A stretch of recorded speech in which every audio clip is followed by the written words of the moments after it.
And the most important the category of the pernicious effect on the market is cartelization. And cartelization and cartels are known to be pernicious to the market, because the concept of the entire modern competition law itself is based on to take action against the cartels, which are known as trust. In the last class, which we talked about the history in the United States. So, this is to take action against the cartels only, and the cartels are basically agreements between enterprises or persons and or the government associations or an association of persons, and not to compete. They came to an agreement not to compete on price, product, service or customers. These are considered as cartels, and also these are the cartels are considered to be the most pernicious form of anti-competitive practice, which always result in higher prices. The choice of consumers are not going to be there, and the quality of the product is going to be very less. Then limited choice for the goods and services because of the cartels, and you can see that. So, there can be import cartels, there can be export cartels, there can be production cartels, and different kind of categories of cartels which we can see. So, the formation of cartels, so there are certain conditions which we can see for the formation of cartels. They are the high concentration, then high entry and exit barriers, then homogeneity and dependence of consumers on a particular product. This can be considered as whether these the cartels are working or not. And section 2 of the Indian Competition Act, which clearly says the cartel includes an association of producers, sellers, distributors, traders or service providers who by agreement amongst themselves limit, control or attempt to control the production, distribution, sale or price of trade in goods or provisions of services. It means that the cartels can happen at any level of production or any level of distribution, or from market factory to the consumer, in between anywhere else, anywhere it can happen, the cartels. And basically the cartels we can see is that, as I already told you, that this is considered to be the most pernicious, because it directly affects the markets and it directly affects the consumer welfare in general. It is harm to the consumers, and the prices will go up like anything, and even the cartels try to restrict the market, try to restrict not only the market, even to the supply, and even there is less supply, so that they can raise the prices, they can increase the prices, and thus get more and more profits out of this. And also they may the cartels, the sellers, all the people, those who are producers as well as sellers, distributors, traders, service providers, and all these people may involved in a cartel, even including distribution and sale of sale or price. So, the direct effect of cartel is that the consumers pay more for the respective goods or services, and otherwise if they pay a very less in a competitive market, in an ideal competitive market. And again see it says that the cartels are the most distortive in nature in any market, because they form the price collusion. The price collusion will be there between the participants, and this leads to the reduce in choice of the products, as well as also the consumers will be at a disadvantage. And most importantly, the highest penalty is imposed on cartels, and we will see the case law at the end of this particular class. And the cartels are considered to be, there are four types of four conducts, I would say that four conduct. These are price fixing, these are market sharing, output restricting, and bid rigging. These are the four type of cartels which can be formed, and we will see one by one. What is the price fixing? And price fixing is the most easy way of the cartelization, because there will be printed or maximum retail prices where the sellers stick on to the maximum consumer prices or maximum retail prices. So, this they may enter into the increasing the prices, they may increase a standard formula for fixing the prices or computing the prices. Then again agreement to maintain a fixed ratio between the prices of competing, but non identical products. Even there can be cartel for fixing prices for non identical products, but substitute products. Then agreement to eliminate discounts or established uniform discounts among all the producers. Then agreement on credit terms and what will be executed to the customers, and the credit terms will be uniform among all the participants in cartels. And then also you can see that the products the removing the low priced products from the market, so that the cartels can impose their products into the market, enforce the sale of their products into the market. So, they remove the low priced goods from the market. And also cartels can also be, the price fixing can be in the form of agreement not to reduce prices without notifying the other cartel member. And also they can agree upon adhere to the published prices, the same published prices, and unless, and also they have to consult each other for any kind of changes in the prices. So, it means that it is almost impossible for the customer to get a product for a competitive price from different producers or from different distributors. And so, all these categories are price fixing, and price fixing is considered to be one of the very pernicious to the market, because the consumers are going to pay a higher price for the products which they want. At the same time, there is no consumer choice at all. So, it is we can see that the purpose is very clear, to fix or control and maintain the price of the goods or services, so that the producers can make more and more profit. And then again there can be agreements to eliminate or minimize or restrict the other terms and conditions of such sales or discounts. So, otherwise if the all the participants in the cartel offer the same level of discounts. So, price fixing are per se considered to be illegal, So, because the price fixing is most distortive in nature, and which is harmful to the customers or to the consumers at large. So, the effective price fixing agreement for eliminating competition from the market will be considered as pernicious or distorting, and it is anti-competitive in nature. And one case we have to discuss about, if we want to understand the cartel, that is the Builders Association of India versus Cement Manufacturers Association, which is popularly known as cement cartels in India. So, the facts of the case is very simple.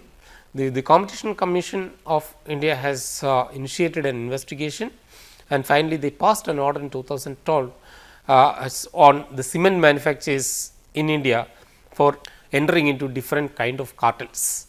And so, you can see that a huge sum of money, around 1.1 billion US dollars, was imposed as a fine on the Indian cement manufacturers, and holding them guilty of the cartels for running a cartel cement industry.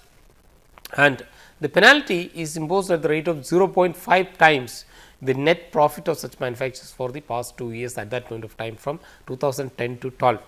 So, it means that it is an additional penalty was that the Cement Manufacturers Association has been fined 10% of its total receipts for the 2 years, the previous 2 years period, and which they engaged in the cartel activity. But you can see that in 2000, this is a huge amount which fined on the cement industries, and all the big players or the manufacturers are there in place, including the companies which you can see that. all of them were involved in this cartelization, and the huge fine was imposed on these companies.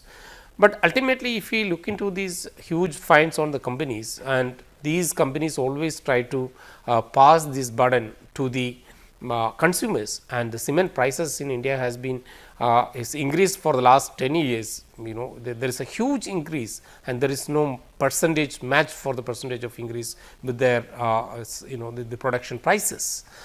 And this case again shows, and the Competition Commission has elaborately discussed each component of their cartelization, and they saw the market structure of the cement industry. So, the Competition Commission of India has observed that no player can be said to be dominant in India as per the prevailing market structure, because each and everybody is part of the cartel.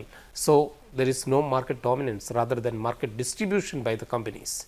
So, the 12 cement companies is about having about 75% of the total capacity in India, and about 21 companies is completely controlling 90% of the market share in terms of capacity in India. It means that the whole, the total,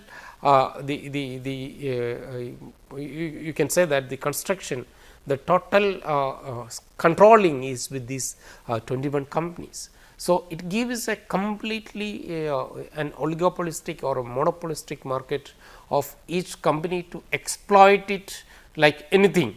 So, their decisions, the part of the cartel, their decisions are final. So, the collusion between the companies are possible if there is no dominant position. So, the CCI very clearly said the market structure of the cement industry is very prominent or prone to make cartelizations. And also these you can see that the statics, the production dispatch of the companies, the statics are also very important. So, it is very clearly said that the sharing of price, production and dispatch data makes coordination easier among the cement companies. So, each and every company share their data with one another, so that they can control the market very well. And most importantly, the Competition Commission has discussed elaborately on price parallelism. And what is this price parallelism? So, this is an economic analysis of price data, which indicated that there is a strong positive correlation of prices of cement of different companies.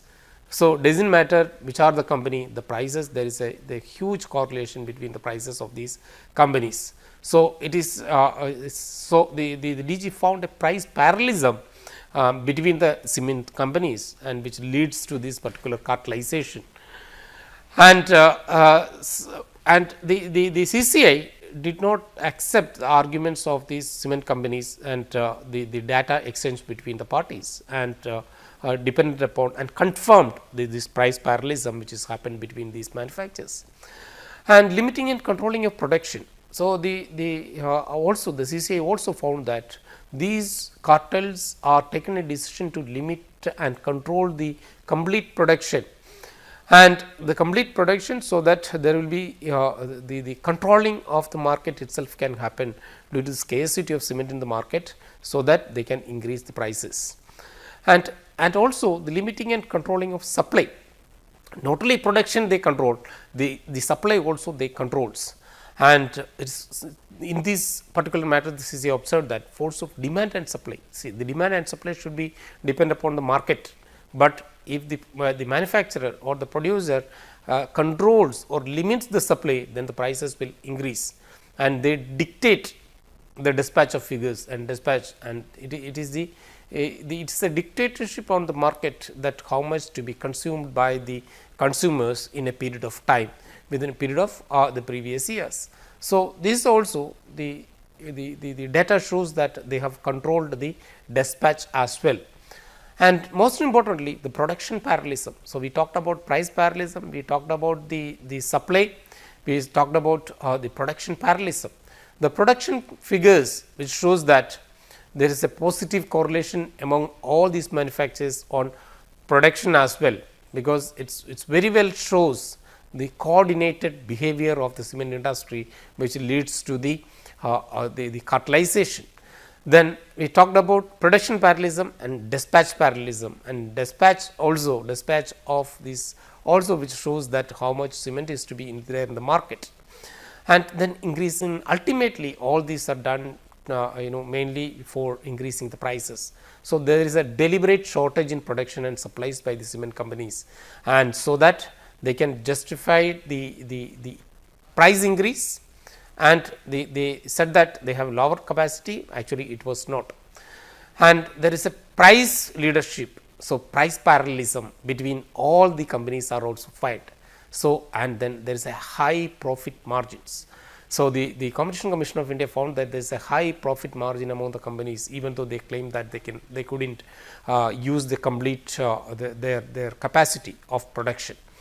And you can see what is the penalty is a huge penalty imposed on these particular cement companies. Then what happened? These companies definitely appealed to the compact, that is Competition Appellate Tribunal in 2012. So, and it was the case was remanded back to the CCI for adjudication, and the CCI issued the order in 2016 with minor changes, and again there was an appeal. So, in the appeal, most of the findings of the Competition Commission of India was confirmed again in 2016, and the fine was imposed. So, again the Competition Commission discussed about the price parallelism which has happened in this particular cartelization, and again the producers go on with their appeals to the Competition Appellate Tribunal. Now, it is replaced by the National Company Law Appellate Tribunal in 2017. But unfortunately, all these legal fights started in 2012, even 2018 also. The new tribunal, that is the National Company Law Appellate Tribunal, also imposed a heavy fine of 67 billion Indian rupees, is almost equal to the 784